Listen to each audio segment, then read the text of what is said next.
وہ یہ تھا کہ اللہ تبارک و تعالیٰ نے انسانوں اور جنوں کو کیوں پیدا کیا۔ جو ہماری موضوع سخن تھی آیت مبارکہ، اس کا ترجمہ یہ ہے کہ ہم نے جنوں اور انسانوں کو اس لیے پیدا کیا کہ وہ ہماری عبادت کر سکیں۔ سوال یہ پیدا ہوا تھا کہ عبادت کیا ہے، تو جس کے ضمن میں نے عرض کیا کہ ہر وہ کام جس کو انسان کرنے کے لیے ارادہ یہ رکھتا ہو کہ اس کام کے بدلے میرا رب مجھ سے راضی ہو جائے، وہ عبادت کہلاتا ہے۔ اور جو ارکان اسلام ہمارے اوپر نافذ کیے گئے، جب ہم ان کی ادائیگی کرتے ہیں تو ہم عبادت کرتے ہیں۔ آج کا موضوع پچھلے موضوع سے ملتا جلتا، کچھ اسی کو بڑھائیں گے اور کچھ تھوڑا سا اس میں مزید ایڈ کریں گے۔ پچھلے جمعہ میں نے عرض کیا تھا کہ نماز ہمارے اوپر جو فرض کی گئی اور ہمارے دین اسلام کا اہم ترین رکن ہے، یہ نماز، اس نماز کا مقصد کیا ہے؟ سب سے مین چیز، جب تک انسان کو مقصد پتہ نہ ہو، انسان اس چیز کو صحیح طریقے سے ادا نہیں کر سکتا۔ ہمارا مسئلہ یہ ہے کہ ہم بغیر مقصد کے چلتے رہتے ہیں۔ جو اپنی زندگی میں کوئی مقصد اپنی آنکھوں کے سامنے رکھ کے چلتے ہیں، وہ منزل پہ بہت جلدی پہنچتے ہیں۔ نماز، آقا علیہ السلام کی احادیث مبارکہ کے بارے سے پتہ چلتا ہے، نماز کے بارے میں فرمایا کہ نماز مومن اور کافر کے درمیان فرق کرتی ہے۔ نماز بے حیائی سے روکتی ہے، اور حضور علیہ السلام محبوب رب العالمین، تاجدار مدینہ، راحت عاشقاں، آقا علیہ السلام کا ارشاد گرامی سرکار فرماتے ہیں، الصلاۃ قرۃ عینی، کہ نماز محمد کی آنکھوں کی ٹھنڈک ہے۔ اب اتنی اہمیت کی حامل نماز، جہاں پہ اس کے روحانی فائدے ہیں، وہاں پہ اس کے جسمانی فائدے کیا ہیں؟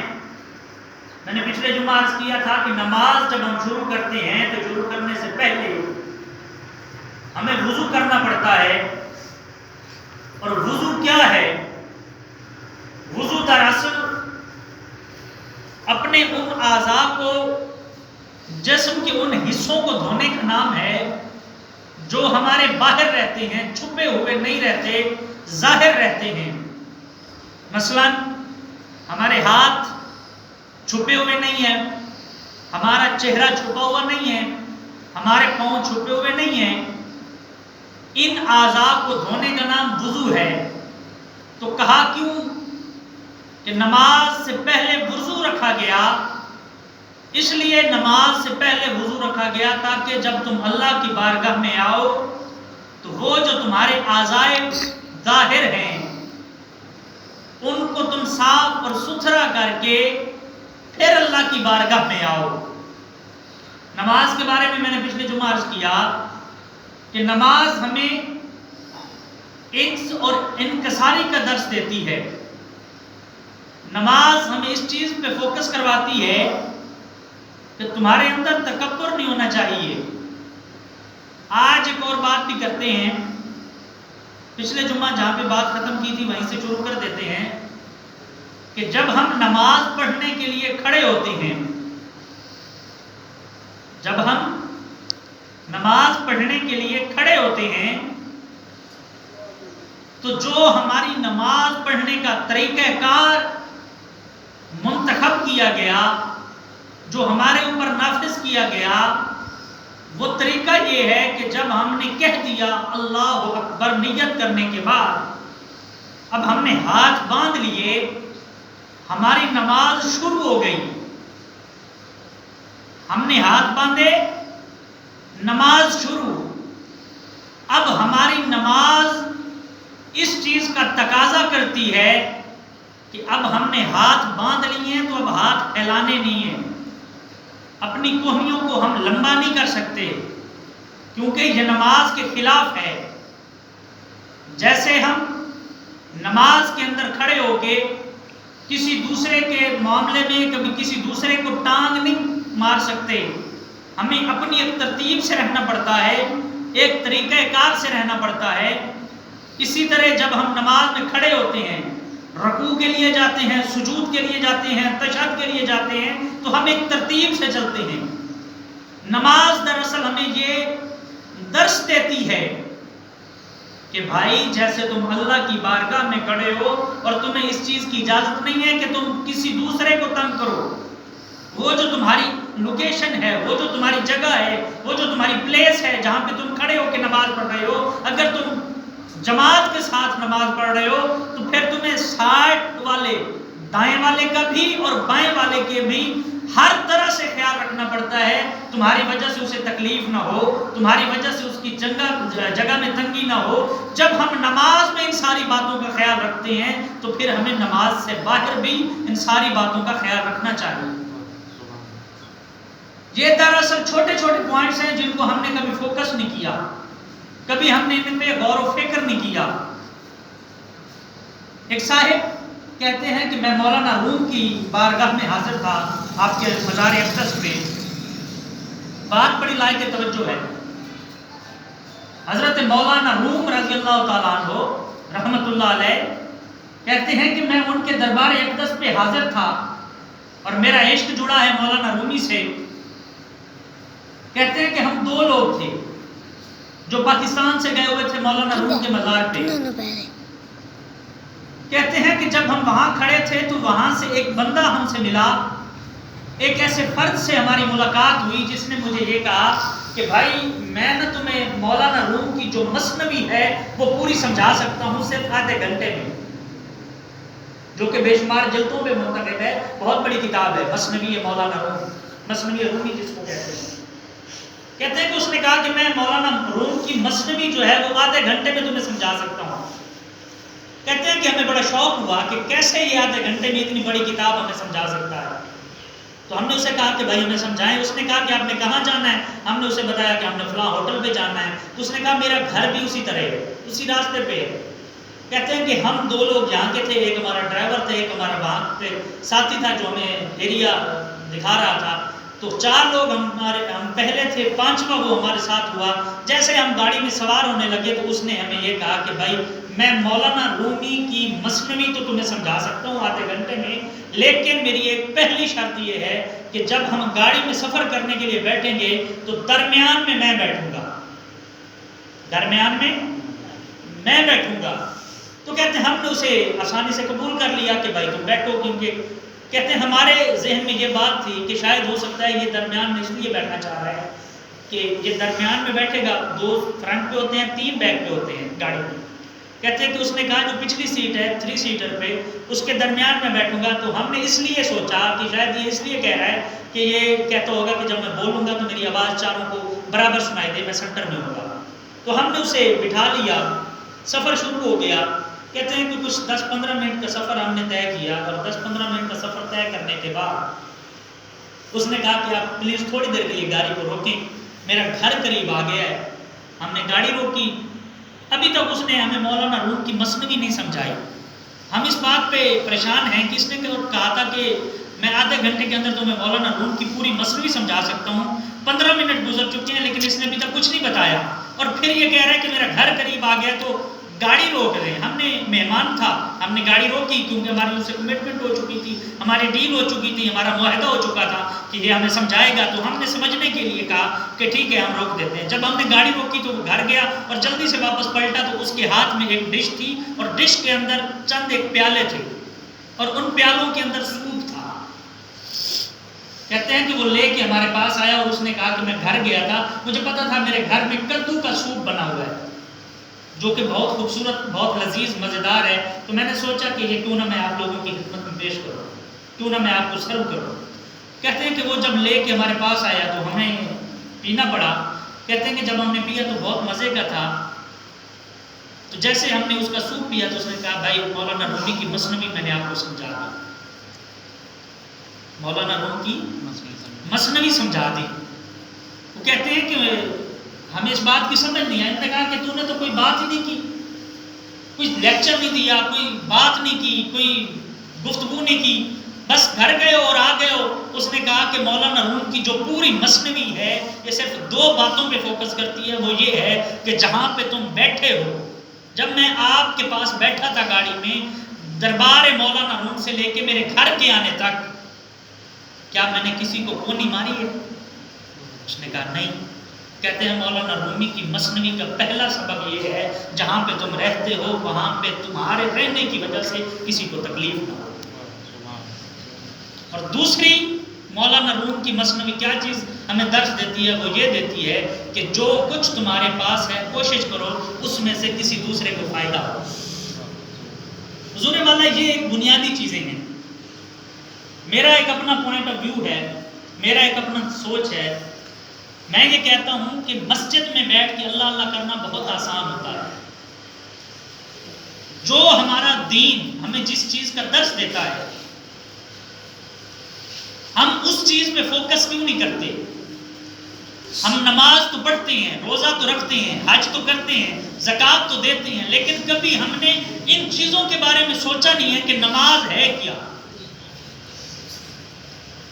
نماز دراصل ہے کیا؟ روزہ ہے کیا؟ زکوٰۃ ہم کیوں دیتے ہیں؟ حج ہم کیوں کرتے ہیں؟ یہ جتنے بھی سلسلے ہیں، یہ جتنے بھی فرائض ہیں، دراصل میں یہ ایسے فرائض ہیں جو انسان کو ایک عبادت تو ہے، لیکن اللہ نے عبادت اس کام کو رکھا جس میں مخلوق کے لیے خیر چھپی ہو، جس میں مخلوق کے لیے خیر چھپی ہو. اب وہ کہہ رہا ہے مولانا مثنوی یہ کہہ رہی ہے کہ تمہاری زندگی کے 2 مقصد ہونے چاہیے. جہاں پہ تم بیٹھے ہو وہاں پہ تمہارے بیٹھنے سے تمہارے ساتھ والے کو تکلیف نہ ہو. اور یہی بات ہمیں نماز دیتی ہے کہ جب تم جماعت میں کھڑے ہو گئے ہو، جب تم اللہ کی بارگاہ میں آ گئے ہو، نماز میں کھڑے ہو گئے، اور نماز ہم دن میں 5 مرتبہ ادا کرتے ہیں، اور 5 مرتبہ ہی ہماری دن میں بار بار یہ پریکٹس کروائی جا رہی ہے، ٹریننگ دی جا رہی ہے کہ دیکھو تم اللہ کی بارگاہ میں آ گئے ہو، اب تم نماز ادا کرنے کے لیے کھڑے ہو گئے ہو، تو تمہاری نماز تمہیں اس چیز پہ فوکس کرتی ہے، تمہاری نماز تمہیں اس چیز پہ ٹریننگ کرواتی ہے کہ جب تم ہاتھ باندھ کے کھڑے ہو جاؤ تو تمہارے کہنی بڑی ہوئی نہیں ہونی چاہیے، تمہاری کوہنی دوسرے کو نہیں لگنی چاہیے، تمہارا پاؤں دوسرے کی ٹانگوں کے درمیان نہیں جانا چاہیے، نہ دائیں والے کو نہ بائیں والے کو. اب کبھی ایسا ہوا ہے کہ ہم نماز میں کھڑے ہو اور نماز میں کھڑے ہم ایسے ہی ہاتھ کر کے دوسرے کو چھیڑخانی کر رہے ہو، اس کو خارش ہو رہی ہو تو ہم اسے کہیں کہ بھائی تو رک جا، میں تیری کمر پہ خارش کر دیتا ہوں. اس کی شلوار اوپر ہے تو ہم کہتے ہیں بھائی تو رک جا، میں تیری نیچے کر دیتا ہوں. یہ تھوڑی میں مثالیں دے رہا ہوں. کیوں دے رہا ہوں؟ یہ اس لیے کہ بھائی جب ہم نماز میں کھڑے ہوتے ہیں اور دوسرے کے معاملات میں کچھ نہیں کہتے تو نماز کے باہر ہم جا کے دوسرے کے معاملات میں کیوں جا کے انوالو ہوتے ہیں؟ ہمارا اپنا مقصد ہے. کہتے ہیں کہ تمہاری زندگی وہ زندگی ہے، اگر تم کسی کے لیے آسانی پیدا نہیں کر سکتے تو کم از کم کوشش یہ کرو کہ کسی کے لیے تکلیف کا سبب نہ بنو. اور یہ بات بھی یاد رکھیے گا، جو آج میں نے موضوع منتخب کیا تھا، قرآن کریم کی جو پہلی آیت ہے سورۃ کریم، جسے ام القرآن کہا گیا ہے، قرآن مجید کا ماں کہا گیا ہے. بعض نے کہا ہے کہ سورہ فاتحہ کے بے شمار نام ہیں اور ان میں سے ایک نام یہ ہے کہ سورہ فاتحہ کو قرآن کریم کا دل کہتے ہیں. یہ جب ہم سورہ فاتحہ پڑھتے ہیں، الحمدللہ رب العالمین الرحمن الرحیم مالک یوم الدین ایاک نعبد و ایاک نستعین اہدنا الصراط المستقیم، یہ دراصل دعائیہ ہے، یہ دعا ہے کہ ہم نے سب سے پہلے اللہ کی تعریف کر لی، پھر بھی اس کی تعریف کر لی، تیسری مرتبہ بھی تعریف کر لی، پھر ہم اس سے جب مانگتے ہیں تو پھر ہم نماز میں، اب دیکھیں نا، اب ہم نماز میں کھڑے ہو کے ہم نے وضو بھی کیا، صاف ستھرے کپڑے بھی پہنے، اپنے اعضائے ظاہر کو مطلب چہرے کو بھی دھویا، ہاتھوں کو بھی دھویا، پاؤں کو بھی دھویا، ہم نے وضو کے تمام سارے فرائض واجبات مستحبات سارے ادا کیے. اب ہم اللہ کی بارگاہ میں آ گئے. اب ہم نے کیا کیا؟ کھڑے ہو کے اللہ کی بارگاہ میں التجا کر رہے ہیں، اہدنا الصراط المستقیم، اہدنا الصراط المستقیم۔ اس کا جو سورہ فاتحہ پہلا ہے الحمدللہ رب العالمین، تمام تعریفیں اس رب کے لیے جو پالنے والا ہے تمام جہانوں کا، الرحمن الرحیم، جو رحمان بھی ہے اور رحیم بھی ہے، مالک یوم الدین، اور جو مالک ہے دین کے دن کا، یعنی کہ قیامت کے دن کا، ایاک نعبد و ایاک نستعین، میرے اللہ ہم تیری ہی عبادت کرتے ہیں اور تجھ ہی سے مدد مانگتے ہیں۔ اب اہل علم نے یہ کہا کہ انسان کوئی بھی عمل کرتا ہے اس وقت تک وہ عمل کر نہیں سکتا جب تک اللہ کی رحمت اس میں شامل حال نہ ہو۔ میں بول رہا ہوں، میں اس وقت تک بول نہیں سکتا جب تک میرے رب کا اذن نہیں ہوگا، میرے رب کی اجازت نہیں ہوگی، میرے رب کا حکم نہیں ہوگا، کیونکہ بطور مسلمان ہمارا ایمان یہ ہے کہ اس کائنات میں کچھ بھی نہیں ہو سکتا میرے رب کے اذن کے بغیر۔ حضرت بی بی رابعہ بصری رحمۃ اللہ علیہ، آپ کی بارگاہ میں کسی بندے نے سوال کیا، بی بی یہ بتائیں کہ اللہ توبہ کس کی قبول کرتا ہے؟ اللہ توبہ کس کی قبول کرتا ہے؟ تو آپ نے فرمایا اللہ توبہ اس کی قبول کرتا ہے، اسی کی تو قبول کرتا ہے جس کے دل میں توبہ کا خیال لا دیتا ہے۔ جب تک وہ خیال نہ ڈالے، جب تک وہ خیال نہ ڈالے، ہم کون ہوتے ہیں توبہ کرنے والے؟ ہم کیسے کر سکتے ہیں؟ وہ کہتے ہیں جب وہ بخشنے پہ آتا ہے تو پھر بہانے دیتا ہے۔ اب اتنا پروٹوکول، اتنا انتظام تو میرے اللہ نے کر دیا کہ ہمیں اپنے گھر، ہمیں اپنی دہلیز میں، اپنی چوکھٹ پہ آنے کی توفیق دے دی، لیکن پھر بھی ہم کھڑے ہو کے کہہ رہے ہیں اہدنا الصراط المستقیم، یا اللہ ہمیں سیدھے راستے پہ چلا۔ اور پھر کہتے ہیں صراط الذین انعمت، یا اللہ ہمیں اسی راستے پہ چلا جن پہ تیرے انعام یافتہ لوگ چلے ہیں، جن پہ تیرے انعام یافتہ لوگ چلے ہیں۔ اور پھر ہم کہتے ہیں یا اللہ اس راستے سے بچا جن لوگ راستے پہ چلنے والے لوگوں پہ تیرا غضب ہوا۔